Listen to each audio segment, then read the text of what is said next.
I'm going to be honest, I have to say something in 3 minutes and it's really tricky. I'm here in my hometown in Ayr, and this is something which is really important. So, Ayr, if you think of Ayr, AIR, it's intangible. It's like the spirit. But how important is this today when we have been talking about in the Bible? You know, you hear in the liturgy, those that are made of the flesh, those that are made of the spirit, well, both are unified and we know as one. To make the best of our life, we really need to utilize that marriage of the two in one to do the best that we can, but be consciously aware of it.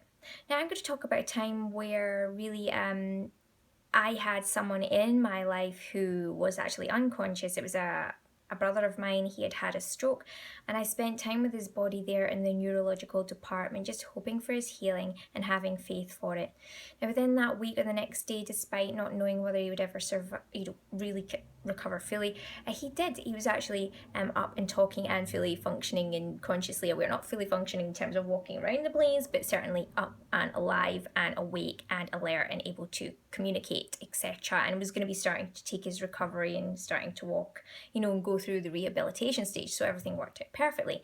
I know what it's like to really kind of utilize my faith and walk in the faith of Jesus Christ. And that was a question today by our priest here in Ayr as I attended the Mass at my original hometown whilst visiting. He asked us where or how or do we actually have the courage to bear witness to Jesus Christ?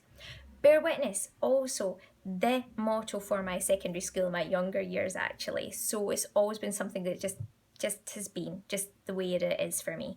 But I'm more consciously aware of it right now. So what came up for me was really mercy, that of mercy. When we see someone who is precious to us in a physical body, that spirit in a physical body that's really precious, and how others around about them treat that person can have a real test on us as people as to how much mercy we can extend to those round about them. It's about perception as well. But there's nothing I've learned that God can't use as a footstool like he did for Jesus Christ. Look at the risen Lord. In his resurrection, he has won. There's nothing that God can't do. But look at how much mercy Jesus Christ had. He is the highest of the high.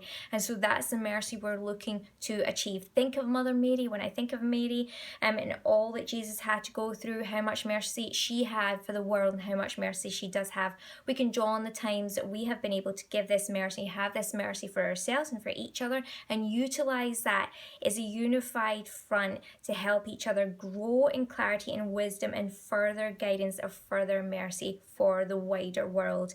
To utilize anything that we think is like a solid stone structure, to roll it away just as God did for Jesus Christ, his risen Son, in the resurrection and further ascension. And here we are in this 50-day holding slot, or 40-day if you like, and then of course the 10 days towards Pentecost is going to be great. I'm really looking forward to discussing more about Pentecost and that of the Holy Spirit coming into our lives and really showing up